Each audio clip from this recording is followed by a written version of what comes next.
Hello, everyone, and welcome to another exciting episode of Gravely Amusing, the only pop culture podcast that had a one-night stand with Amanda Waller and didn't call her back. I am your man-child of the macabre, Brian Peters, and this is Gravely Amusing. It's a podcast that looks at the scary sides of pop culture and then hides behind the couch afterwards, because I'm just a wuss. Tonight, I'm talking to DC Studios' new show on Max, Commandos, a show where a special task force of monsters take on Black Ops missions and basically stroke James Gunn's ego. It is written and directed by James Gunn, Guardians of the Galaxy fame. What the hell else? Yeah, Super, with the White Truth, and Suicide Squad.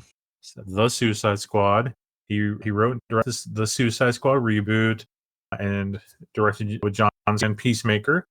And he got the job of head of DC Studios shortly after that Black Adam film. And now he has to prove himself. And he launched this DC Studios. And so far in this timeline, we have the Suicide Squad, Peacemaker, Commandos, and then Superman is coming. Speaking of Superman, we have Tyler from the Krypton Report. Hey, what's up, Tyler? You know, I love monsters and I love DC, so I want to start off by saying that because we'll get into everything. Well, it really is the perfect combo. And you joined me for the first couple episodes talk. So tonight, we're going to talk about the rest of the episodes and just the show as a whole and ask the question, and we're answer the question. Did this show deliver? That's the big thing. Did it deliver on monsters, on the Gravely Amusing side, and did it deliver with superheroes with your Krypton Report side? So let's just get right into it. So Tyler, let's kind of talk about where we're at here. So watching this show, it's now pretty much confirmed that this show takes place after Suicide Squad and after Peacemaker. Yes. So can you kind of recap that for us so that people can listen to a different voice that's more masculine? The biggest clue is what leads Waller when she talks about her daughter outing her and how the government won't let her use humans basically to do her special secret ops missions. So that involves her now recruiting the creatures who technically aren't human to do basically the work the Suicide Squad was doing. Because the humans are not gonna do her dirty work no more. I sing like, and basically we understand it how Peacemaker, came right out of the Suicide Squad. And then this is coming out right after Peacemaker, like connecting. So we can see how they all connect right there. Now, right off the bat, I want to ask you, how do I word this? Do you feel that, do you feel like you kind of don't want Peacemaker season 2 too soon? Because like how I'm kind of feeling here is like one of the big questions I want to talk about tonight too is, do you feel that James Gunn is a one-trick pony? And this is a question that we brought up a few times, and I know that we're pretty much probably going to get the answer more so with Superman, maybe, because he still has a team there. But James Gunn has shown that pretty much what he does is he takes obscure characters and he focuses very much on a team dynamic. And he seems to like always put a team together. And you started putting a list together, Tyler, of different tropes of every character he does. Yeah, let me pull that up here. Yeah, man. I just want to talk about that. And I just feel like, where is it? Hold on. Okay, I put it's the list goes the Suicide Squad to Creatures Commandos to Guardians of the Galaxy. How he has these kind of archetypal characters: King Shark, Weasel, and Groot. Harley Quinn, the Bride, Gamora. Ratcatcher 2, Nina Mantis. Peacemaker, Eric Frankenstein, Drax. Flag Jr., Flag Sr., Star-Lord. Polka Dot Man, G.I. Robot, Nebula. Hmm. Bloodsport, Dr. Phosphorus, Rocket. So we always have like an unconfident kind of leader character that's not very confident in themselves here and there. We have a very strong female character that pretty much is the leader. But who has a dark, overly violent side, who's somewhat psychotic.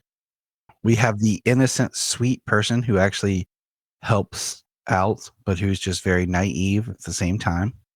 You have the lovable doofus who is hulking and strong. And becomes uber violence, like kill everything, and then starts kind of rethinking their way of doing things. Like Drac was all, I'm gonna kill Thanos and everybody that moves, and then becomes more gentle and conflicted as kind of things go on, just like Peacemaker. I'm with you on this.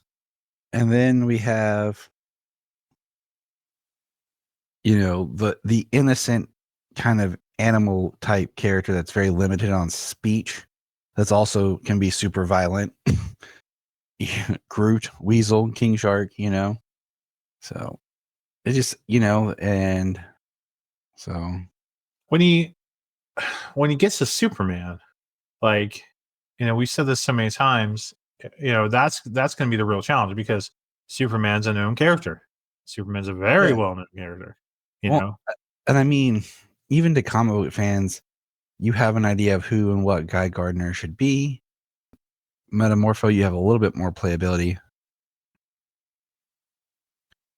We have Hawk Girl, we've seen, live action Hawk Girls, but she's not that well. I mean, unless you're like us, who kind of grew up watching Justice League and, enjoyed her in there. So it's very interesting, the dynamic that he's going to pull. Mr. Terrific, we'll see which kind of category they all fall into. But it's just, James Gunn's very good at ensembles. And it's great for like Guardians, where you're taking characters that we don't really know well enough that you can kind of reconfigure. But with these more established properties, it's a little bit trickier. So, No, absolutely. Who did you want to be on the Creature Commando team before the show was announced? Like, who did you want to be on this team versus who you got? Well, the only one like I can think of, and I can't remember their names because I've been reading the new Creature Commandos that just launched by David Dastmalchian. It's been interesting, but I didn't really have anyone in mind per se because, I feel like anytime you do these type of team movies, you always leave out certain characters people want to see because that's how you build into your season 2. So like the Nos for, I can't remember how to pronounce it. We'll get to them. The vampire. Nosferatu. Yeah. And, the werewolf one. Yep, that's who I wanted. So, and, we'll get to them. But so I didn't really have a straight like, oh, this is who I want for them. But I don't know. Do you think that this team will kind of be separate or possibly your new Justice League Dark, if you will?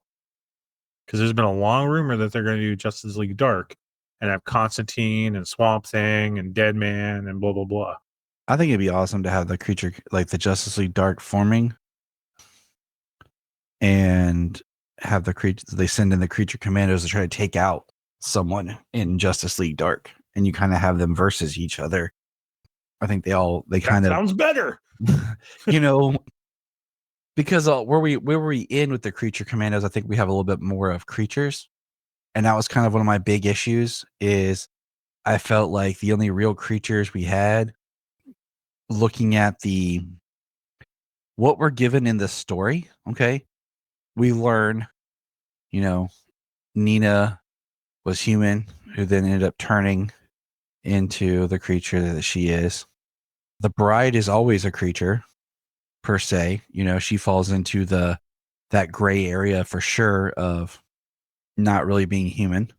Dr. Phosphorus was a human. I mean, they can trace back who he is. So he's not really what I'd call a creature. Weasel, we don't really know where he came from because we know that James Gunn likes to tweak origins and change stuff. So we can only kind of rely on what we've been given. But he's a creature as of right now. We don't know what his whole story is. Well, let's get right into it. The stories that we just learned. So, in our first episode of this, we talked about the first 3 episodes, I believe. Right? Mm-hmm, mm-hmm. Yes, the first 3 episodes, Creature Commandos, and you can just go back to that episode to listen to what we thought of that. But let's go right in this 4th episode. So, So the last thing we left on was GI Robot. We got his history of killing Nazis, working with Sergeant Rock, and GI Robot destroying himself. And I would consider him a creature. He's a robot, so he's not human. Yeah, he's not a creature. No, not at all. But Taskforce M, arrived at Victor's mansion. They rescue Nina and the bride, and Flag realized there was a ruse for Cersei and the sons to attack, the castle, Rustic's castle. The team returns to that Rustic castle with the princess, and GI Robot sacrificed himself. Cersei blows him up, and blah blah blah. And she is stopped by Weasel and Phosphorus, and a defeated Cersei exclaims that Task Force M has doomed the world by stopping Cersei. So, in episode 4, we get the backstory finally of Weasel. So Weasel, creature, werewolf. We don't know what the heck this thing is yet. Really know what it is yet. Is that a dog?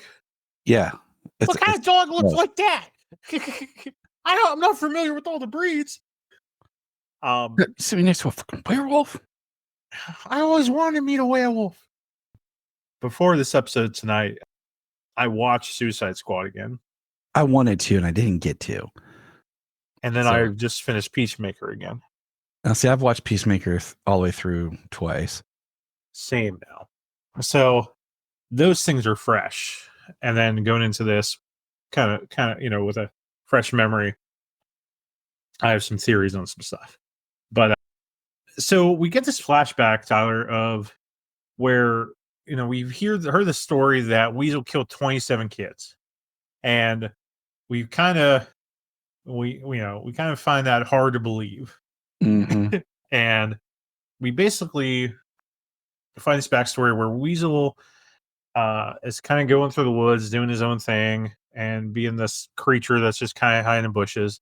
And he befriends 8 school children, not 27. I don't know where 27 comes from. It's just one of those like exaggeration things, like, oh man, did you hear that this happened to 4 kids? And then you tell someone, no, it was 8 kids. I heard it was 27. Like it just builds and builds, and you know. Yeah, like I told my wife, it's 27 inches. Yeah, that's scary. The tire. That's the tire size. Yeah, exactly. Yeah, that's what I'm talking about. Basically, he befriends these children, especially this like little girl, this little blonde hair girl. So when the princess was being kind to him and like throwing ball with him, he was reminded of this girl that was kind to him, this schoolgirl that was kind to him and befriended him. And these kids go into the basement of the school that they play at and basically light matches, light a fire. And Weasel is playing with the kids in the basement. And this old man comes in and thinks that this monster, this Weasel, is going to kill all these kids. And he tries to shoot at Weasel, and he shoots something that the kid had, I don't know, some flammable while the kid had matches. and it kind of blows up the school. And Weasel is dragging the kids to try to get him out of the fire, but he ends up getting arrested and incriminated for the deaths of them. So that's what happened with Weasel. In the present, Task Force M returns Del Reeve, and they interrogate Cersei, who shows Waller a vision of apocalyptic future. What is that apocalyptic future there, Tyler? So the apocalyptic future that Cersei sees is basically the princess is going to cause World War III, and we see Superman on the cross, Batman impaled, signs of Peacemaker dead, Wonder Woman, Batman, and who else is there, Brian? Well, I'll tell you. So, make sure I got everything. Okay. So, laying among the dead is Superman on a cross like Jesus, Batman impaled, Wonder Woman, Hawkgirl, Peacemaker laid dead, Vigilante laying dead, Booster Gold. Interesting. Starfire, who I wasn't sure if it was Starfire. I said Starfire first, but then I thought, well, maybe it's Cersei because of kind of the uniform. But it is definitely Starfire. Okay. Mr. Terrific is dead. Supergirl, Robin, Flash, and Judo Master. So basically, all characters that have been seen or told that is coming soon. Correct, sir. Now, I think it's in this episode too, where Weasel's going into the prison or gets arrested. I think it's in this episode, but there is an episode where one of the characters is going into prison, and I think it's this one. And we see some characters in the background in prison cells, and those are Wildman, Four Eyes. No, I'm wrong. I'm sorry. Bell Reeve inmates, Animal, Vegetable, Mineral Man, who's a villain of Doom Patrol, the Crimson Centipede, Shaggy Man, Fisherman, and Bug-Eyed Bandit, Chemo, and someone named Rubber Duck. Those might not be seen, but they're in there. And then we'll see some extra people later. So I would love to see Animal, Vegetable, Mineral Man. Just mess with them. But have you watched all of Doom Patrol? I have not. Okay. Well, I think when it moved over, to HBO Max, and there was that long pause. The last thing I saw was his daughter with the candle thing. I don't know. I think it might be on. I think it might be on season. Yeah, it might have been the end of season 2. So I'm way behind. I'm on the last season 4. They took a long time between the first half and the second half. I have like 2 episodes left, and I just can't bring myself to watch it. Like I have no interest. They make the story convoluted and awkward, and I'm just like, it is tough. But it is. It really is. So Tyler, like, I'm sick of apocalyptic visions, dude. Yep. And I'm sick of this guy who just entered the chat.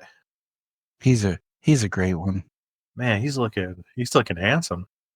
What? Lock your moms away. You say you're an asshole? We know. I said you were handsome, you bitch. Oh, you're not in my ear. I gotta fix my. I ain't putting anything in your ear. Everybody, lock up your moms. Lock up your moms, everybody. Our friend James the Glory Cole has arrived. There we go. He's not cleared for roaming. I haven't gotten my hall pass yet. You don't get one. I never understood the concept of a hall pass when a free pass makes more sense. Free pass, yeah. None. Yeah. Sorry. Not saying I agree with it. I'm just saying like you ever hear that? Like you hear someone use it at a certain term, then someone else says it a different way, and somehow that's the way that catches on, and you're like, that doesn't make sense. But we digress. James, like just living vicariously through James is my hall pass. To jump back to your statement, We got to Brad, message you some more detailed things then. If we're in a room Me, James, and Scarlett Johansson, for Not example. ah. Okay. Do you think that Scarlett is going to find me attractive? No, it's going to be James. It's going to be James. G.I. James. All of GI James. I was just gonna say, based on what Brian was saying, I too am very tired of apocalyptic things, and I wonder if it was written in there as kind of a ha-ha to what had come before, because of how it ends, where they, stop the apocalypse. Drop. You know, Shut 'em down, open up shop. Oh, no. oh, That's what James Cole rolls. keep going with James- that song, Brian. Let's see if you're gonna bust out the next line. Like, I do like incorporating my horrible music in it. Or me singing songs. So James, the co-host of the Krypton Report here, what we're talking about is Cersei's vision and how we're pretty much sick of apocalyptic visions and we're sick of these apocalyptic futures and we don't want it. What are your thoughts on that, buddy? Well, I mean, so when it comes to superheroes, I mean, they're always trying to prevent, for the most part, not consistently across the board, every single story told, but for the most part, in superhero media, they are trying to prevent, the destruction of the city, the destruction of the world, what have you. So, I mean, I feel like it's part of it. I mean, I don't know. Like you said, it was part of the last DCU, the DCEU, and it was kind of the majority, but it's honestly what people focused on. You know what I mean? How little there was Yep. in those movies. Literally, how little there was in those movies was like almost the sole focus of it, and people were constantly bitching about, the nightmare, an apocalyptic future, an evil Superman. You know what I mean? I don't think I mean I think I didn't mind it, being Cersei's motivation in it. It kind of actually makes the idea that, because what we were led to believe with the show, with the trailers and things coming out, was that Cersei was going to be the villain of the show. We do know her Good as point. a Wonder Woman villain. Yeah, good point. And it turns out she's not the villain of the show. She wasn't the bad guy. She was actually trying to prevent that apocalyptic vision. So, I mean, like I said, it's, you have to have some sort of threat. I mean, I feel like they could have done a different type of story. I mean, if you go back to like the Suicide Squad, they could have done a different kind of story. Get him, James. They certainly could have. But when you go back to the Suicide Squad, there was nothing about Starro in the movie until the third act of the film. So, and Starro is a conqueror. Starro could have taken over the planet. So in the end, freaking awesome. Yeah, in the end, it was they were preventing an apocalyptic future of Earth. There just wasn't a vision or anything. So that was still the story they were telling. But that's not the reason the Suicide Squad was there. Same thing in this. That's not the reason that the creature Commandos were there, was this apocalyptic vision. So, I mean, I don't think that it was out of place, or that they needed that it had to be different. I think that it could have been a different story, but ultimately, I mean, I don't know where you guys are right now, but ultimately, when it comes down to it, it was a very small and personal ending and personal story of the series with the ensemble cast. Mhm. I'm glad you're here, James, because you're bringing up some really good points here.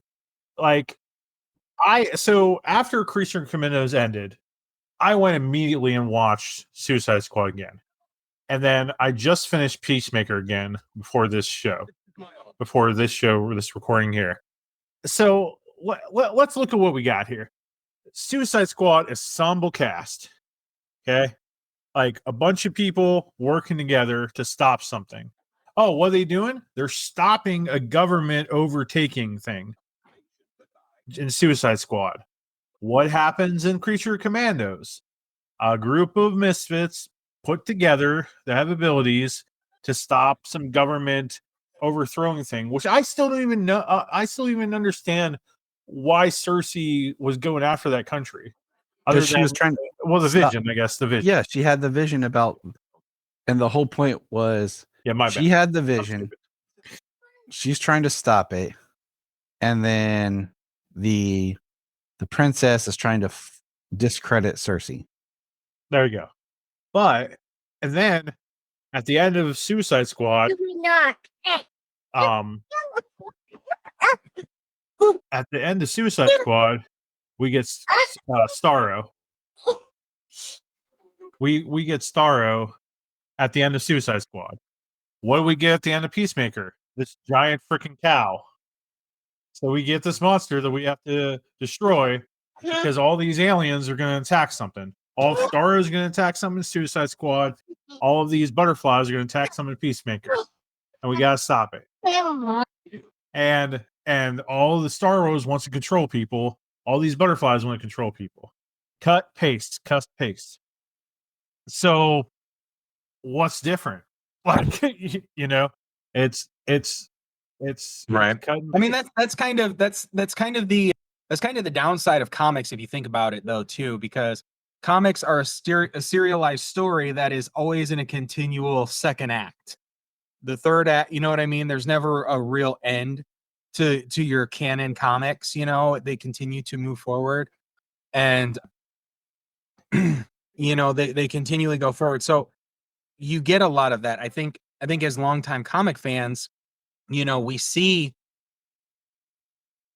some of the same stories repeat themselves over and over again, trying to trying to come up with something new, something fresh with each one. So I mean, like you said, yeah, especially with the Suicide Squad and Peacemaker. I mean, there's a lot of similarities there in the end of that, you know, in the story and the third act, as it were, about what they're trying to do to save the day in the end. But in this one, you know, there wasn't this alien invasion. You know, there's this two properties back to back there that have that alien invasion, and in this one, that's not the case. So, and it's interesting how the Creature Commandos really go from one mission to the next. You know, it's just it's definitely a different story than he's told in his previous DC entries. I mean, it is to a point. I would have liked to see them do more missions. You don't actually see them, Yeah. actually go out Like as a episodic team. missions, one, Well, you know, yeah, one or after the something. other or something, not a season long arc of a mission. Yeah, because they do the one mission, then they go back, and then they have to go back and complete the mission because they learn, you know, something else. So I mean, it would have been interesting to actually see them working as a team, because the same thing like in the Suicide Squad is getting them to work as a team. I felt like, and I think this is the next thing we're getting at here, is I felt like this could have just been a movie on Max, because as I'm watching it, like it just, and maybe it's a good thing that it left me wanting more. Left me wanting so much more, and that's a good thing for them. Yeah. But like I just felt it was just boom boom boom boom boom and then commercial break almost. And like the week pause was just like a commercial break in this movie. And then boom boom boom boom boom boom break. Boom boom boom boom, boom break. Boom, boom, break. And it just it just it wasn't paced well enough for me to be a show because It worked actually. it Me, just me felt and like me and Bella watched it. We binged it after the season finale came out, and we binged it, and it actually works pretty well. Like you said, kind of like a movie. It works pretty well straight on through. I feel like the format though, from episode to episode, especially talking about why either where each one of these characters came from or why they were incarcerated is the format that required it being episodic. Mm. But I mean, he did the Yeah. same thing kind of in the Suicide Squad too. Like we got little bits of flashbacks and story, but here we just did more of it because it was a series. But I would have preferred it more as just a animated movie than a I series. feel we got more of that from Suicide Squad than we did the Suicide Squad for the characters. I mean, yeah, it's layered in Yeah. both of them. But Yeah. let's not talk about that one because that's an editing nightmare. you ain't kidding. But you Sailor know, knows what's up. yeah, she does. I would have liked just to have it as a because like with Brian, I get fed up with trying to watch it and I feel like I'm getting going, and then it's like and done. And I think now that it's done, watching it like just straight through is the best way to do it. Yeah, I agree. For our listeners here that haven't got to watch it yet, just try to get 2.5 hours of your life set aside, watch it all at once because it will work better that way for sure. Or as close together as you can. I mean, each episode, it is only 23 minutes per episode. Each episode is like a television sitcom show with commercial breaks to fill a half hour, but it's only 23 minutes long. So each episode does not take a lot of your time. Now that they're all out, you can watch them, if you had to watch them, split them up a couple or one or two or whatever. It does work really great together, but I feel that the format did lend itself to an episodic nature. For me, I really enjoyed it and I looked forward to each new episode coming out. I did enjoy it for the most part. There are a few things, and that is mostly character bits I feel that that could have been improved on, and that's partially why we're talking about this with it being creatures, monsters. And I'm sure that's why you got it over here on Gravely Amusing. Absolutely, absolutely, my friend. So let's talk more about these monsters here. So we were talking about in episode 4 we were getting a little bit of Weasel's backstory there, and then where were we? Yes. So crap. Yes. So we see where Eric Frankenstein ambushes Rick Flag and his home, and they have like a little bit of a fight because Eric thinks that the bride loves Flag for some stupid reason. They beat the crap out of each other and clear up the misunderstanding, and they agree to work together to stop them from killing the princess and for Eric to reunite with the bride. So then in the episode 5, and James and I were talking the other day about this was the same dang woman, and it can't be the same dang woman because of the time, and I'm stupid, and James corrected me. but You're welcome. thanks, James.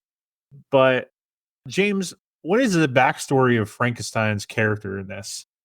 Well, in this episode, this takes place after the bride was created. Victor slept with the bride and Eric caught him and he killed Victor. So he's trying to he wants the bride. She is supposed to love him. She was made to be his bride.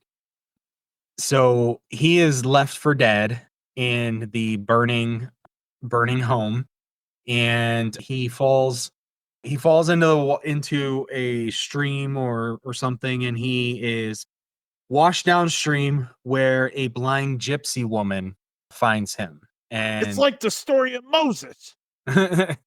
and her and her dog take him back and care for him. And she tries to teach him I don't know, compassion or understanding. And he is ultimately one track minded about his bride, and he goes to leave, and she is in tears, and she does not want to be left alone, and he says he would not leave her alone, and he bashes her head in with a pot. An iron pot, to be exact. Yes. Yep. Yes, a cast iron pot. Probably, I'm sure that's what it was, because this was back in, like, when did they start? Like the early 1800s? 1831. 1831. There you go. So, but yeah, he kills the gypsy woman and leaves to stalk his bride. Fuck indeed. How do you feel about him killing the gypsy woman, guys? I mean, That- that was That's when I was pretty like- horrible.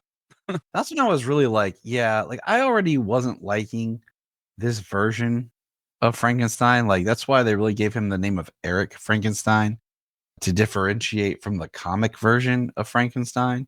I already was struggling with not liking this version and not being really what I wanted.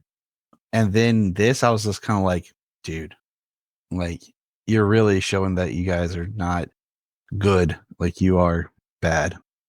Yeah, this version of Frankenstein is all in all 100% a monster.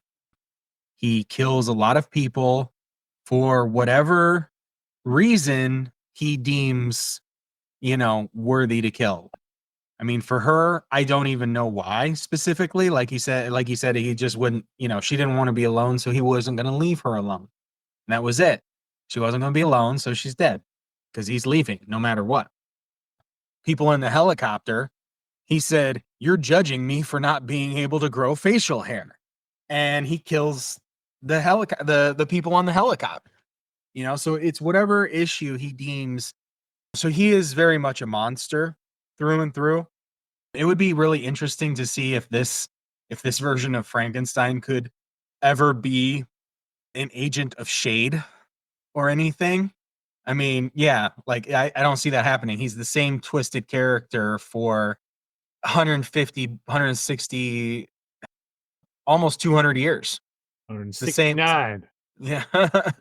He's very much a monster. I do love David Harbour's portrayal, his acting. He is funny. The cadence of his speech is very unique, honestly, for his dialogue. But yeah, I mean, this version as a version, it's not any Frankenstein that we know, because the only thing I can really say about it is about like how he is like he was dead. He was, his brain was dead, everything, and he was brought back to life. So even if whatever that whoever's brain he has in his head, I mean, there's damage, there's, you know what I mean, there's brain damage, things like that. He's not normal, and nor could he ever be, you know. His brain just doesn't work because it was dead. What's interesting about this Frankenstein is I feel he is very much a mixture of Mary Shelley's Frankenstein in terms of, wanting the bride and having that intelligence and very emotional. But also I feel like it's a mixture also with kind of Penny Dreadful's Frankenstein. If any of our listeners or even you, James, have seen Penny Dreadful, in my opinion, I feel that's one of the best interpretations of Frankenstein's creature and Penny Dreadful. I mean, That's actually a unbelievable. series I do have to finish. I actually only barely started it, so I don't have any. Yeah, I've never finished that, but it is Penny Dreadful. I do want to watch. It's been a long time. It's been a long time that I've wanted to see that, and I've just actually never gotten around to it. You're in for a treat in season 1 and 2, and then 3, it just falls apart because they ended the show and they just had to kind of like wrap it up. Yep. But Frankenstein and Penny Dreadful, not to give too many spoilers for you, James, he's very emotional. He's very worried about his outward appearance. And this Frankenstein in Creature Commandos, he's very eye focused. He's very like what he sees is so important to him, and he doesn't want his eyes damaged. In certain fights through the show, he'd rather die than be blind. He says, like, when the gun's pointed at his eye, and when the gypsy woman says she's blind, he's like, I would rather die than be blind, because he's so driven by what he sees, by outward appearance. And he's so insecure about how he looks, and he just wants to be loved. And in Penny Dreadful, you'll see that, like, how much. And Penny Dreadful is called Caliban. How Caliban just wants to be loved and just wants to be accepted and is driven by that. So, I was hoping in this show that we would see this turn towards kind of the shade, Agent of Shade Frankenstein, like New 52, and where he has that relationship with Nina eventually. I thought that's where we're going to go, but of course it didn't, which we'll get to in a few moments. But I love David Harbour's portrayal. I love David Harbour, period. But I hope that Frankenstein character changes a little bit as we go on. And I think we'll get that. I really do. Agreed. So, what's up? I said I agree. I do hope that he does get better. I mean, skipping all the way to the very end, we do know that he is still around. So yes. So we'll speed up a little bit to that. I want your thoughts on Clayface, guys. So we find out that Clayface is working with the princess. We find out that Clayface has been impersonating that Dr. McPherson who backed up Cersei's vision. And we find out it's Clayface. What are your thoughts on Clayface? Like, what do you think about the parts of this with Clayface, Tyler? It was fine. It was just, it was quick, easy. It shows that he's part of this world and he's not just in Gotham. And that's all we really got. We didn't really get like which Clayface it was. So it was just nice to see that filling out the world from different aspects. I hope that we see Clayface again, but yeah. I mean, yeah, it was real short. He was in one episode. The little bit we get to see of him actually doing something when he's impersonating McPherson, he's almost Clayface from freaking Harley Quinn, but not so much, because he writes on the board lesbians and he freaking shouts it out across, to the class and everything. It's true. So I was like, I know, Alan Tudyk, you played Clayface over here, but you did not need to bring that Clayface over here. Yeah, I didn't like that. This other side. That got me a little bit worried, because I thought that we were getting towards a serious Clayface. So when we got this whole lesbians thing and like flirting with the girl in class, I was like, I got a little worried that we're going to get kind of goofy Clayface here. I don't know, because wasn't it like right after this episode dropped that maybe it was before that they announced that the DC project of Clayface. Yeah, it was before, but that Mike Flanagan's Clayface, he's had that in his pocket for years. His idea for the movie, he's had it for years. He went back when they were before the fall of DCEU and pitched his Clayface that didn't happen. And so that's going to be a completely different thing. And like I said here, we don't know if it was Basil, if it was Matt Hagen, if it was something else. And the whole lesbians thing, I was like, okay. But at the same time, I'm just kind of like, is that Clayface or is that him trying to be the professor? You know what I'm saying? So I don't know. Yeah, I feel like yeah, so with Flanagan's, with the fact that there being multiple Clayfaces in DC, it could be different ones. I would really like Clayface to I would really like that if it is the same one that we get Clayface, that this carries over some way, because all of these actors are supposed to be that version, be the live action version. Alan Tudyk was the voice of Clayface, but Clayface really didn't say almost anything, and his voice Right. was changed and stuff. So Alan Tudyk doesn't even have to be like the live action version. Like I said, he didn't say or do anything, so he could just be like a placeholder for a character of Clayface, or it could just be a different version, because when it comes down to it, Waller and Economos go to McPherson's home, and Clayface is still there in pieces after Yep. he's electrocuted and blown up. Clayface reconstitutes even after electric and freezing and all that type of stuff. He eventually reconstitutes himself, but so I'm not sure if like this is the end of that version and he's just and the movie is another version of Clayface, or not. We don't even know where the movie falls in.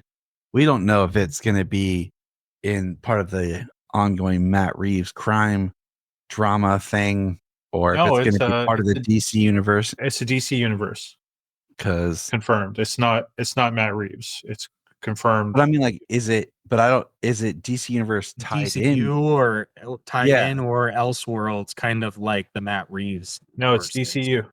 Because I didn't see it as part of the DCU. I just saw that they're going to make one. Now it's produced by DC Studios, because they're all done under DC Studios now. But I didn't see that was actually part of the new cinematic universe. Release date September 11th, 2026, 6 days before my 40th birthday. DCU Studios, DCU script, Flanagan, Clayface. Yeah, but you said DCU Studios. So yeah, it's a DC Studios greenlit a Clayface film for the DCU. Okay. Oh yeah. Oh, for the DCU. Yes, sir. Yeah, that's where are you reading that at? Variety, Wikipedia. Because if it's in Variety or Deadline, I'll believe it. But other than that, no. Hold on, dude. No. Well, it's hard to say. You know what I mean? Like when it comes to it, like I think they've had some shifting of even what was initially said last January. Oh yeah, because 2 years ago, January now, right? Because we're not even 2023. Because we're not even looking at getting James Mangold doing Swamp Thing. So that's kind of disappearing. That's why they talked about not producing anything until they have scripts. And Flanagan's had this script for a while. Yeah, DC Studios. Well, yeah, DC Studios. Well, I mean, calm down, Tyler. You're not always right about everything. Superman, the Christopher Reeve story, is a DC Studios labeled movie. You know what I mean? Penguin, the series, is a DC labeled studio because it's all produced from it's the all studio. produced by DC Studios. It's just, where does it fall? Does it fall in the DCU canon, or just under the DCU banner, or just under the DC banner? I just think that's what we're getting at. I don't think we're gonna know that detail specifically until we get there. Well, it says we know that Creature Commandos, and we know that Superman and we know that Supergirl are all in the same universe, but is but the Penguin and Matt Reeves Batman is not. Yeah. So I So mean, all it says is that's what we're DC looking at is all this says is DC Studios, and then it says it's being also produced by Matt Reeves and Lynn Harris. So I say it's a DC Studios movie because we just got Clayface in Creature Commandos. So you mean to tie it together, that's what we're getting. You say it's a DC Universe movie? Yeah. DC Universe with Superman and Suicide Squad. Because why would you introduce Clayface and at the same time you announce this movie? Unless that's what you're leading to. Why would you have a cliffhanger of how Clayface even ties into the princess and why she was working with the Clayface? I don't know. What? I'm just saying, like he wrote these scripts a while back, so I mean, I feel yeah. like if you bring the script in though, and it's in whatever story you're trying to tell, you might be able to rework some things to just make it fit inside of the universe. The thing that I am excited for with the DC universe moving forward is the fact that it is a widely populated universe. This isn't Huge, this isn't huge population. this isn't DCEU Man of Steel where Superman shows up and nobody exists, you know? But we get Suicide Squad and they're like, oh, well, these people did exist, but they were kind of like in the shadows, you know? And then BVS comes and they're like, well, they said BVS was that before, but BVS was like, Batman has been doing this for 20 years. But, you know, so they were going into a DC universe that like existed, but they were building it out from that point. Whereas now, like you're diving into a DC universe that when somebody shows up, they just exist. You know, you don't necessarily have to have this. You don't have to have all of these origin stories, all of these origin movies building up from, you know, building up from essentially nothing. Right. No, absolutely. I like that it kind of all exists. And watching Peacemaker again, you know, he name drops, you know, the Flash and Aquaman and all these other stories and stuff. And, you know, we also have in Suicide Squad the established fact that Bloodsport shoots Superman with a kryptonite bullet, which would be very, very cool if they show that in the Superman movie. It would be even cooler if in the Superman trailer where he's bleeding blood, you know, he's bleeding blood. Yeah. No, it makes me bleed my own blood. Bleed blood? No way. Nobody makes me bleed my own blood. If that, I mean, I don't think it's going to be because obviously he crashes into the, you know, the snow.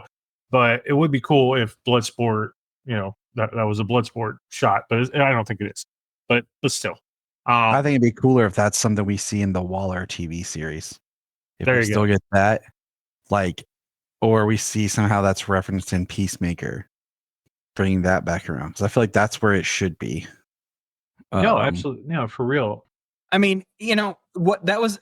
So I want to like kind of correct a little bit what I was saying. Like that's what they were doing in the previous iteration of the DCEU was like these things and these people and these places existed already.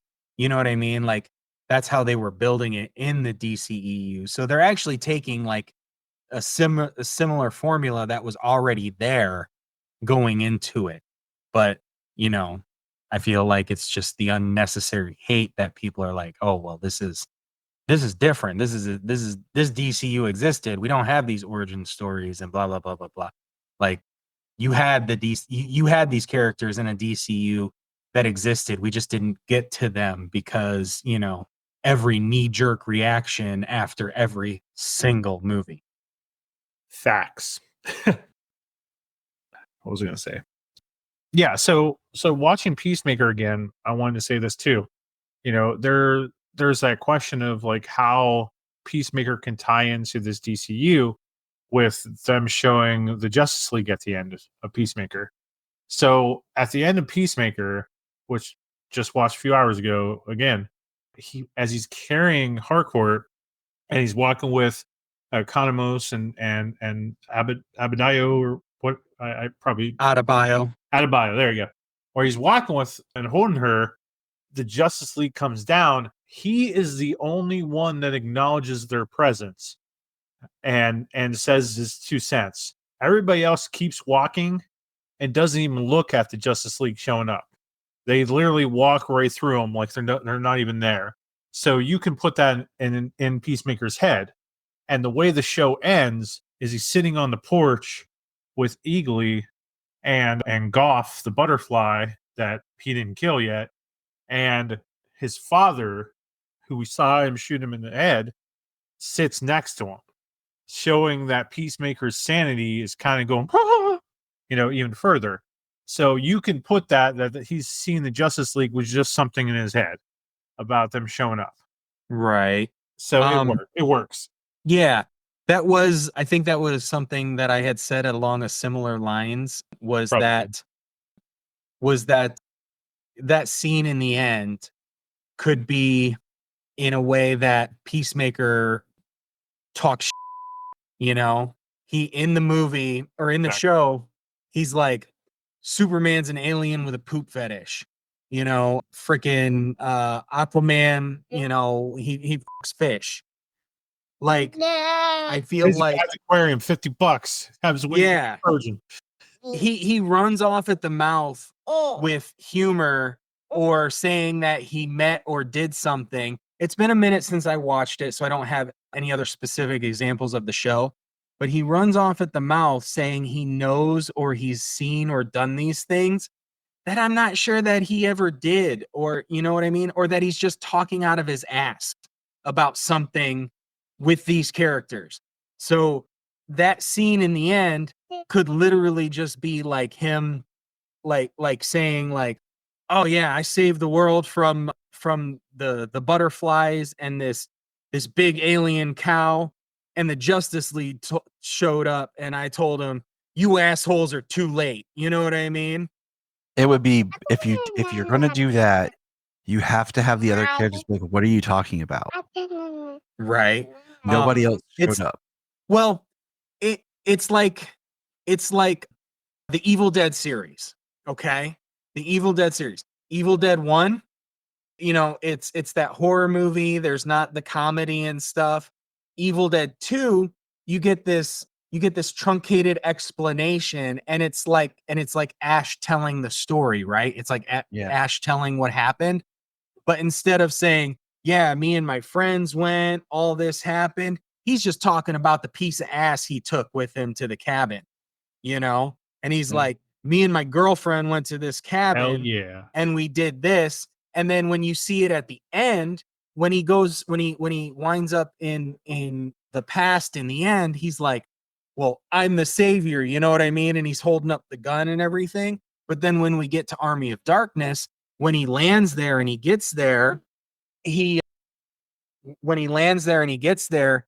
like, he's enslaved and he has to go over, he has to do this mission and everything.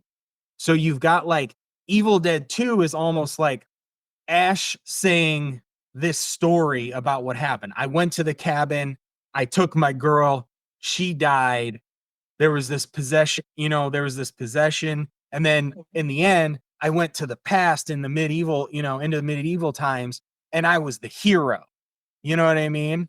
But there's stuff he's not saying. It's coming from his mouth. It's how stories change the more they're told. You know what I mean? Well, yeah. I mean, I get And exactly. I feel that could be very much the same. That's how I look at like the Evil Dead series, for example, is you have to have him be called out about them not being there or something. Yeah, it's the only way you have to acknowledge it, because we as the general audience are connecting it and we'll be like, this doesn't make sense. Why aren't they doing this? Who is this? So if that's where you go, but do they still have what about the Ezra Miller and Momoa scene? Well, it was just part of the joke, I guess. You know what I'm saying? Like, I would not be surprised if they can find a way around and just edit that out and change the episode. Well, they haven't yet. So So. I'm just saying, like, I wouldn't be surprised if they, were to do some sort of tweaking at the end of that. Speaking of Justice League members, so on episode 6, we see the origin of Phosphorus, and we see this DCU's version of Rupert Thorne. I thought this episode was a lot better than I thought it was going to be. I really liked this origin of Phosphorus.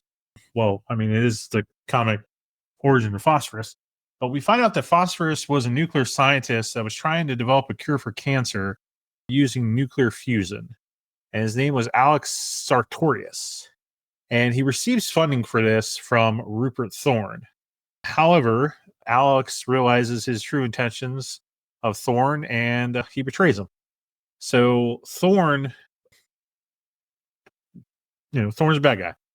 So Thorne has Alex's family killed, and he kills his family, and then he takes Alex's hands and basically I'm trying to remember exactly what he does, but he puts the knife in his hands, and then he kind of has his goons take the hands and just smear it all through the blood of his family.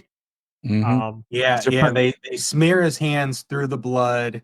They have him grab the knife so his bloody fingerprints are on the knife. They rub his bloody fingerprints on the bodies, so it looks as though he is the scientist who went mad and killed his family.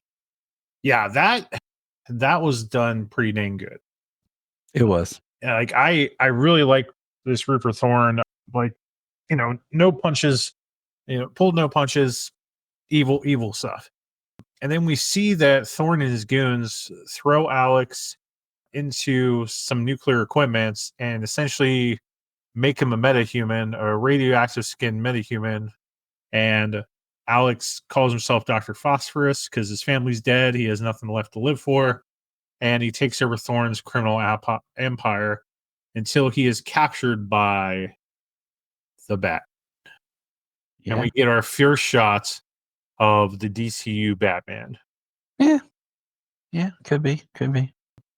Doesn't looks bigger and bulkier than Robert Pattinson.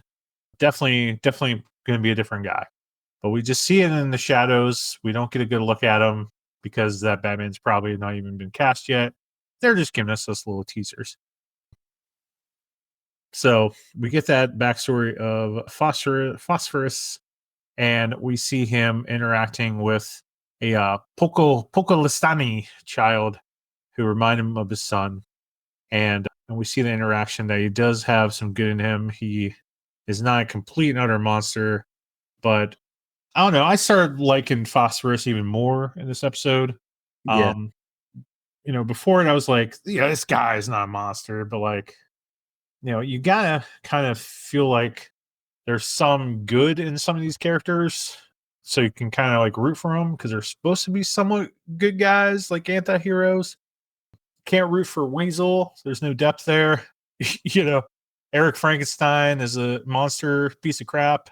But he doesn't even all he does is fight Clayface, but he doesn't even make it to do anything to really help with the larger plot or anything. He just kills guards and melts their face. That's kind of all he does. He's the side quest until he, meets up with Flag and then, shows up to say hi to the bride and get shot. Truth. Speaking of get shot, let's talk about this last episode. So Frankenstein finally encounters the bride, and she shoots him right in the heart and leaves him for dead. Did you guys feel that was pretty much anticlimactic and kind of what the heck were we even doing here? It could have. What'd you feel? It could have been. I think it was. It could have been that funnier where it's you think it's going to be something that's just over, but I didn't feel like it built up enough to kind of to be that. that humorous kind of like that's it moment. But she shot him and he just fell. I was like, oh, okay. So Okay. Well, I mean, he showed himself to be pretty bulletproof. So when she shot him, I was like, well, those are some serious guns, After all of the years, and even though she shot him like 3 times in the chest, and then like looked like she put one like through his mouth or something. He was he was just laying there in a pool of blood, kind of like after it was all said and done. I wasn't sure if he was dead or not until the post credit scene of the show, because like I said, he had shown himself to be bulletproof up to that point, and then she blew him away. So and he if he is like almost an immortal being, taking these what should be fatal wounds, he gave up. He made he didn't make amends, but he gave up fighting Rick Flag when he had the gun to his eye, like he was going to put a bullet in his head, in his brain. Maybe that would kill him, but so I wasn't sure if he was dead or not at this point. Yeah. Yeah. I mean, obviously, he's Frankenstein. He's not dead yet. But did you guys feel that this last episode was very rushed? I had expressed to James before that I wish we would have had one more episode. Mhm. The idea being that episode 7 was Nina's backstory and everything. And then you're building up, and then episode 8 has a little bit more of just like the action, and then it kind of ends the same way that it does. Just so like, because so much of just the backstory takes takes your time, that I feel like this episode ends small. Like the season ends small. It ends on an emotional beat more than an action beat, which is fine. Yeah. But it felt like, had they given me this story earlier in the season, and then we saw more of her as the heart and Yeah, having there known you her go. story, I think it would have punctuated. But by basically introducing us to who she really is and what she went through, then immediately taking her out, I felt did a disservice to the emotional punch they were going for. Absolutely. So what Tyler's talking about here is we get the backstory of Nina, the creature from the Black Lagoon character.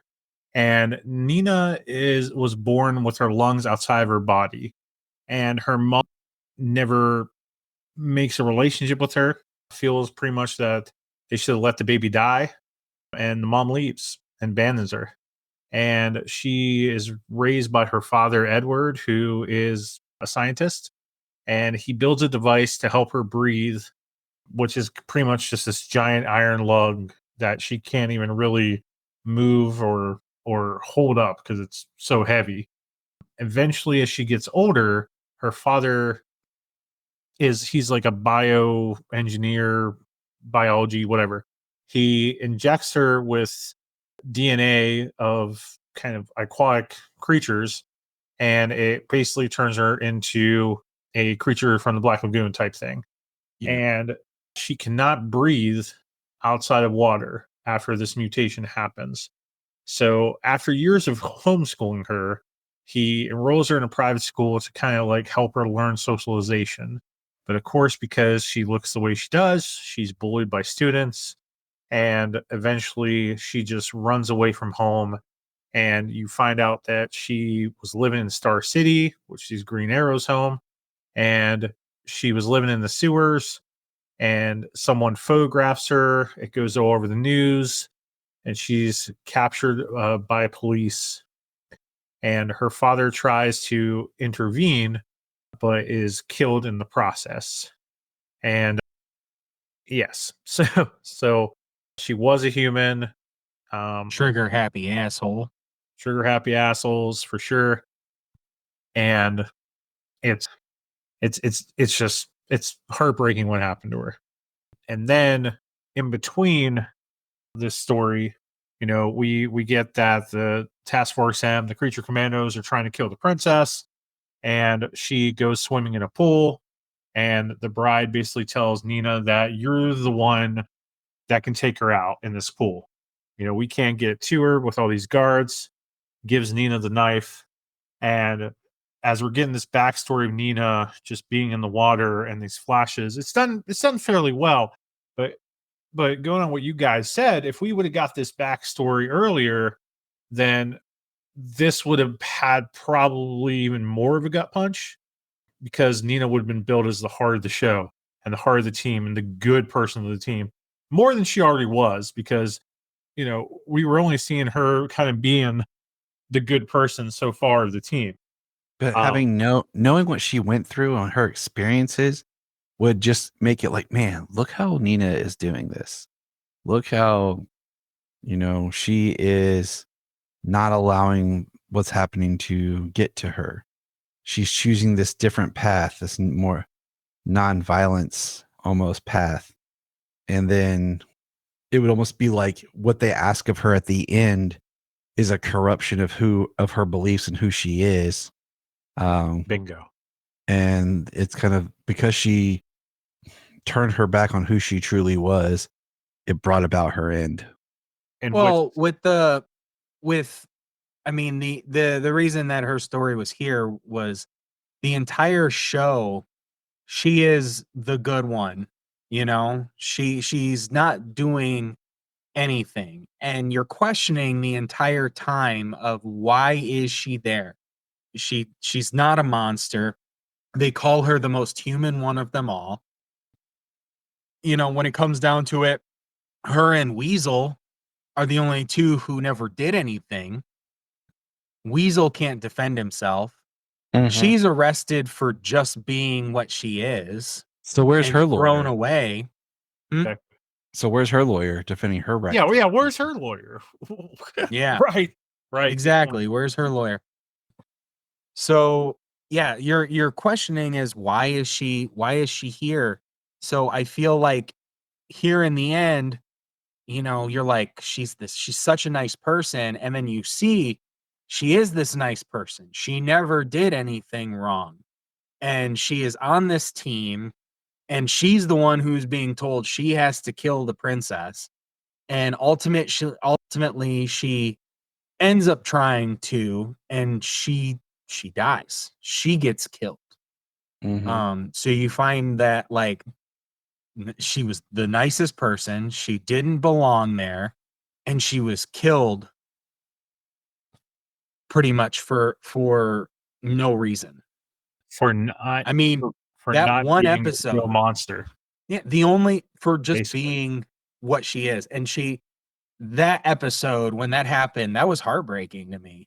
Like, totally. I don't feel we needed to see. I feel like it was good to have her backstory hidden up to this point. You know what I mean? Because you're still the entire time you're questioning, why is Nina here? You know what I mean? And as the format of every episode comes out and you're seeing who these people are and why they're arrested, and like, I'm sure the bride has killed plenty of people, so that's probably why she's in there. We don't know exactly why she is arrested and why she's in there, but I'm sure she's killed plenty of people. Clearly Dr. Phosphorus is a killer. And so then we get Weasel, who, like we saw in the Suicide Squad, is blamed for killing 27 children. And then his lawyer is saying, well, allegedly only 8. And we find out like he didn't kill anybody. And, so he's there for no reason, but he has no way of defending himself. So he is a tragic character. But when it comes down to it, Nina, like I said, why is this nice person who wants to play scattergories with the women in this whorehouse while they're waiting for the dust to settle, the heat to die down? Why is this young woman who clearly seems like she's never done anything wrong? You find out she hasn't, and she loses her life, and it is for nothing. Like, ultimately you see in the end, like, no, it was for nothing. I mean, it was At for least something. until she died. You know what I mean? We do find out that it was for something, that it should have, she should have lived and could have gone through with it. But if she wasn't such a nice person, she would have killed her quickly. And that's ultimately why she died, because she didn't belong there. Yeah. I think what Gunn's trying to say here is basically, our criticism at the beginning of the show and throughout a good bit of it was, there's not enough monsters. There's not enough creatures, if you will. And I think kind of what he's trying to say here is that this team cannot work unless the members of the team are true monsters. In and out, outward, inward, whatever. And Nina was not a true monster inside, only appeared to be a monster. So for her to die this way, I think maybe Gunn is just trying to say is from this moment on, every member of this team, true monster. Might be ways of getting that. Not sure. But after the princess kills her in the water and stops the princess from being stabbed, we get this thing that, yeah, we stopped her from killing the princess. It's gonna be fine. And then the bride confronts the princess and says, you work with Clayface, and you are gonna start World War III. And the bride freaking shoots her and then leaves and says, "Come on, Weasel with Phosphorus, let's hurry up, let's get out of here." And ends that apocalyptic whatever. So, it leaves us with cliffhangers of, what, will the apocalyptic thing still happen, guys? Why was the princess working with Clayface in the beginning? Will Cersei be the big bad of the Wonder Woman show, the Themyscira show? What do you think about that? Do you think that throws away the apocalyptic thing, which I hope to God it does? Yes. I think it was like putting a button bullet at the end of it. Like they just went ahead and just killed it up front. Like, nope, not doing this. Boom, done. Thank God. Yeah, I think instead of like showing this big thing of preventing this, but also, I mean, we're not talking about dark side level of destruction and control, so but also in that vision we see Gorilla Grodd as well. So yeah, there are other about that. things. I forgot. There are other things involved in that. I think Cersei could be the villain in the Paradise. What was the name of that show they called it? Paradise Island. Paradise Island. I mean, we have no idea where that takes place in a timeline either. Like if it's how the Amazons got put on the island, when you go. We don't, but also Cersei is she's a witch. She could be alive for hundreds of thousands of years, or exactly. So it wouldn't even have to tie into what we just saw. It would just be her, and it wouldn't have to tie in any way to the characterization that we just witnessed. She turned me into a newt. Right. Well, I mean, speaking of the past, I feel like when they were telling this story of the past, like they were preventing this ultimate thing, but they were also pulling in like a lot of different storylines and eras of things to kind of create this epic tale. You know what I mean? There was this grand epic feel to what especially Snyder was trying to do. So I feel like when you want to do the DCU, you are going to have to be a little bit more restrained, hold back a little bit more from something like as big and grand, because you have to build up to that. Just as an example, Marvel, it took 20 something movies to get to Infinity War and Endgame. They built to that grand event. And they delivered. So there was an anticipation that they went there. You know what I mean? Mm-hmm. So I feel like that is at least the idea here. Let's start smaller. Let's build. Let's regain some of that brand trust and that brand intrigue so that when people see that the new DCU movie is coming out, they want to go see it because they want to see the next chapter in this story and where it's going to end up going. I hear you. You know, and you know, the way and the show ends with the bride basically taking over the team, and we see this new team of Task Force M, Task Force M Part 2. And so we see basically the bride's going to be, the leader. Phosphorus will be a part of it. And then we see a rebuilt GI robot that looks freaking huge, like a big old tank. Mm-hmm. We see a familiar face in King Shark. So we're getting another creature that's definitely a monster.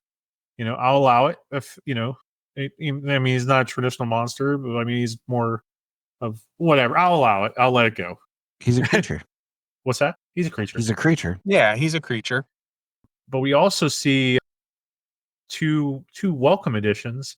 One for me a little bit more than the other. We see Nosferatu. We see a winged vampire creature, and Mm-hmm. Judging how big your comic knowledge is, Nosferatu is not the vampire character that I pretty much know from Shade, but I do know of Nosferatu from reading all my DC comics in chronological order and history.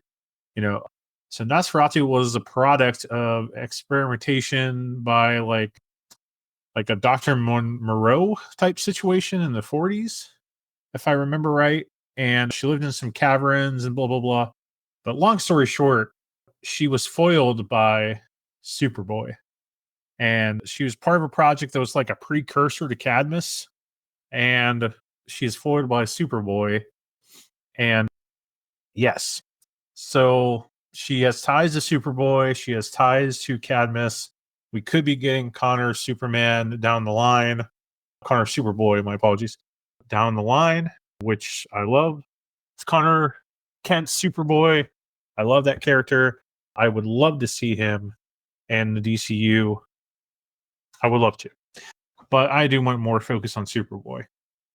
So that's who Nosferatu is. And the character I've been hoping for to be a part of the team pretty much this whole entire season, this whole talk, was Callus, the mummy character that was kind of sitting down in the back. Callus is a powerful priest. He's a servant of Anubis, and he was the original owner of the amulet of Anubis until it was taken by Nabu, which is, Dr. Fate. He is an enemy of Dr. Fate, and he's pretty much kind of like the medic of the team of Agents of Shade and Creature Commandos. He has light-based powers. He has healing powers. He is a very cool character that I am very excited to see for the future of Creature Commandos. So what did you guys think of the new team? Oh, I'm cool. I liked it. I like that. We have, we have more creatures and more monstrous looking people there. And the idea is going to, the team continues. Yeah. GI Robot coming back, that was okay. Because I like the idea of it being more creature based, but having lost him and then losing more of the people, I think we sometimes need to feel that, Flag, we leave Flag in the hospital. He was only conscious enough to tell Waller about going back to the lady's house with Economos. That's where they discovered the Clayface thing. So I'm fine with it. I just, like I said, I prefer just keep going, Didn't like the post-credit scene though. Yeah. I like the. I mean, I'm cool with the new team. I'm glad we have some of the characters. I am sad that Nina died and she's not going to be part of it any further. I was happy to see GI Robot come back. The massive mech version, though, kind of like that he can't ride in a car like he did before. Nope. So I don't know I don't know how useful that body and everything is going to be. He was pretty badass before. I really loved his episode. I think that maybe one of my favorite songs from the entire show was that Coin Operated Boy, that song where he was killing all the Nazis in the club Great song. Yes. and all of the people that Rick Flag said were Nazis there at the castle. I love that whole thing. That was a pretty great episode. So I was happy to see that he was back. What I loved more about that episode was expanding to Will Magnus and his Yes. studying of artificial intelligence for what would be his metal men. Yes. Nice little Silver Age edition there. Yeah, that was really cool. I love seeing that. Yeah. I mean, I think adding all these actual creatures for the future is awesome. My final thoughts on the whole show is I think it was okay.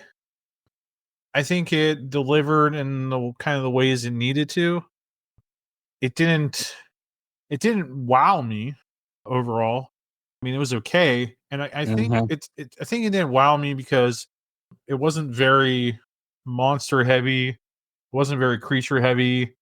The pacing just didn't work for me.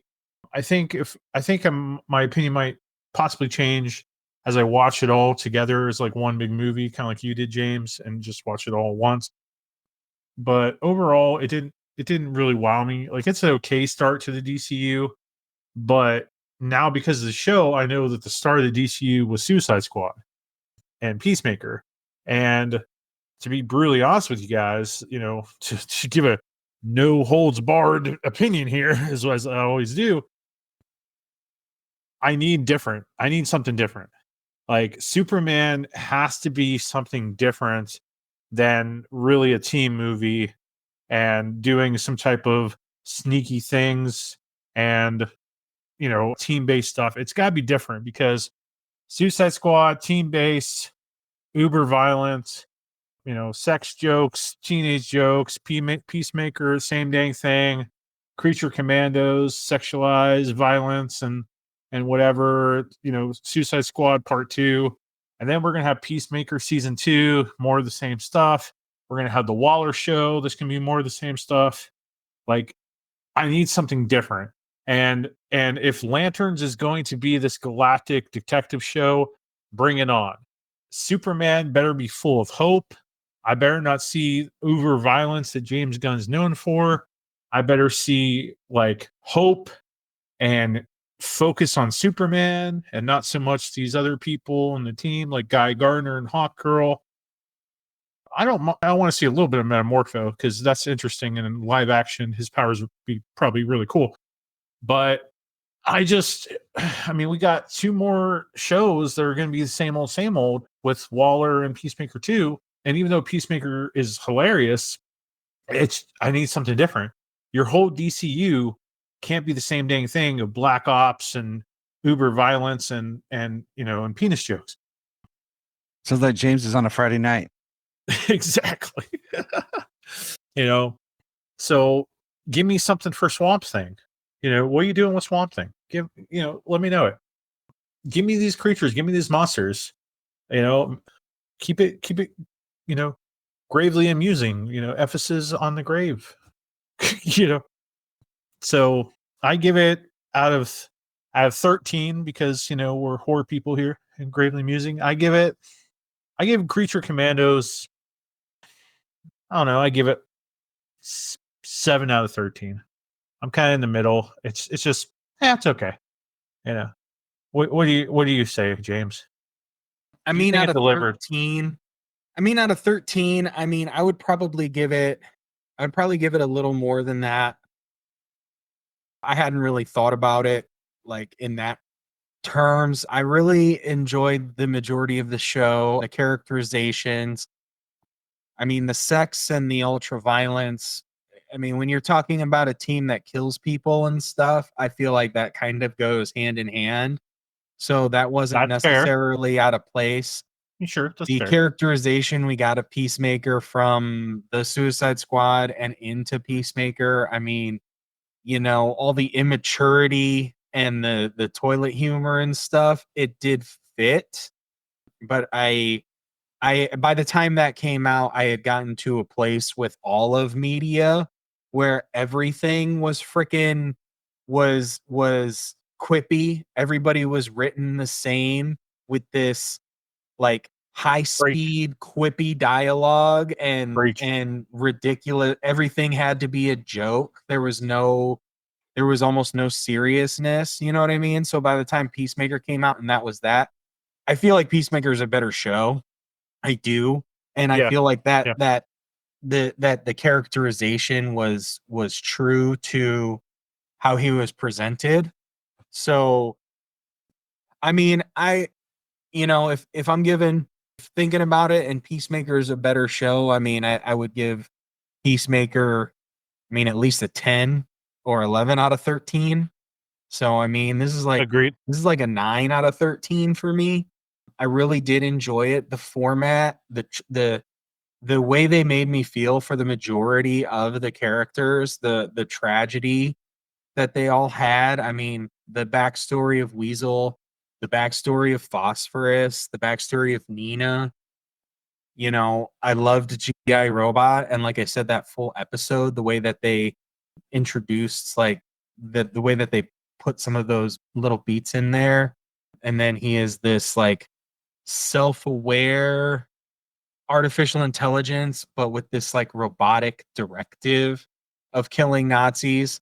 The characterization of that, I loved it. That might be my favorite episode of the season.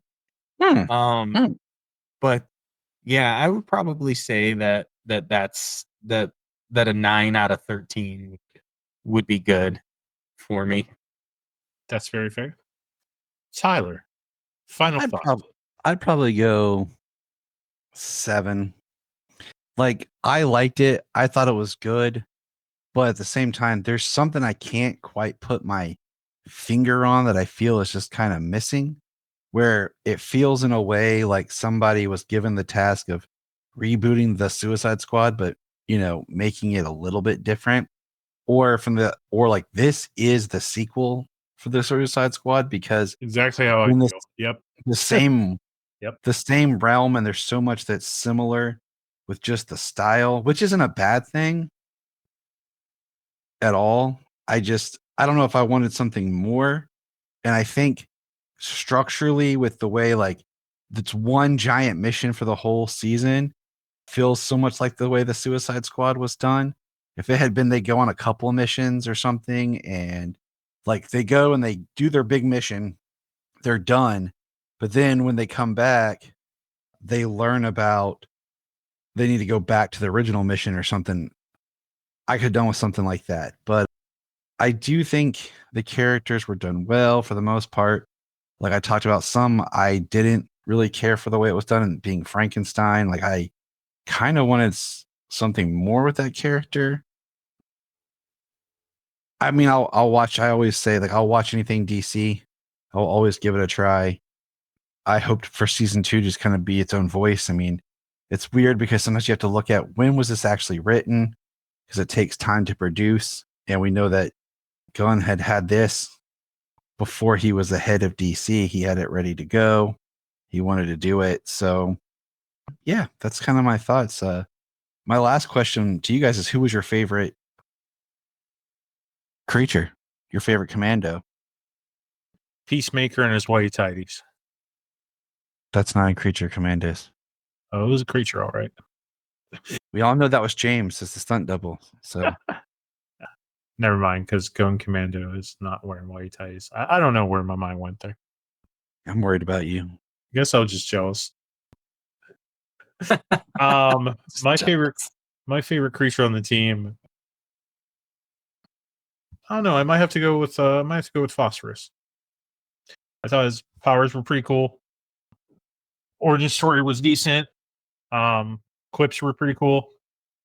Yeah, I mean that's not saying much because no one really stood out. Like really stood out. Like, oh, I love this guy. But probably say Phosphorus the most. Okay, James. Yeah. Well, I mean, I had said on our show on Krypton Report that, I mean, for me is like Nina and GI Robot, who were my favorites. If I had to pick between those two, I'd probably just have to go with the GI Robot. You do make a very, I mean, but in the end, out of like the people who were still alive, because we don't get GI Robot after episode 3, and then he only returns in the end. I mean, throughout the whole series, it would probably have to be Phosphorus. I love Alan Tudyk, and he was dark, he was humorous, and I mean, when they got back to Pekolistan, like he stepped on a dude's head until he melted into the ground, and then when they got back to the castle and he grabbed the guy by the mouth, he like That was badass. I practically love that. decapitated him by That was so cool. melting his freaking Loved it. hand all the way back through his face. So yeah, it was pretty brutal. I mean, so if it was like everybody who kind of went, I mean, it would be Phosphorus, but GI Robot is my favorite. Just it's my favorite episode. So GI Robot was kind of my favorite character. The way he's standing outside of the princess's room, just talking about all the missions and all the Nazis he killed. His episode where he's looking around every time he's looking for Nazis, his eyes squint. And even as a robot who has no expression, just that squint in his eyes looks very menacing. Yeah. It was Okay. your favorite, Tyler. Mine is the bride. I think she had a good story arc, and it goes back to more of that traditional classic monsters that I love so much that I, with creatures and monsters, what I think of. So I go with her. Excellent choice, boys. And she had a really good arc too, through You might be the all only of it. one that had a full arc. Well, I mean, you're talking about the series, like the mission of the series. I mean, Peacemaker was one full mission, you know what I mean? But in the end, they did have like smaller objectives Yeah, I mean, for you have each episode. So that would make it a little bit different than the way this show played out. because you have where they go Peacemaker after his 2. dad. Yeah. They have where they have all that going on too. Like they go after his dad. So there is little things that like in Peacemaker that they have the mission of we're gonna bust into this place. We gotta take out Judo Master. So there are these other quests that happen. So Yeah, I mean, Peacemaker 2 is going to be, so we got a lot from James Gunn. I really hope Superman is very different. And I know Waller is moving forward, but I'm not sure if I don't think that's a James Gunn thing. So hopefully, that'll have a bit of a different tone than what we've gotten so far. yeah. Oh, I hope so. Well, thank you, Krypton Report boys, for joining me this evening and talking Creature Commandos and what we thought of it. And Tyler and James, how can people find you and your show? Just light a signal in the sky and James will come to you. That's what we tell all the women too. Just light a signal in the sky and James comes running. No, just search for Krypton Report anywhere on social media. Superman Red _KR, most places. Superman Red, you'll be able to find me. Simple enough. And you can find Gravely Amusing at Gravely Amusing on Facebook, X, Instagram, TikTok until it gets deleted. And searching Gravely Amusing on YouTube, Apple Podcasts, Spotify, and anywhere you find podcasts. I hope this episode thrilled you. I hope it shocked you. I hope it horrified you. And if nothing else, I hope it left you greatly amused.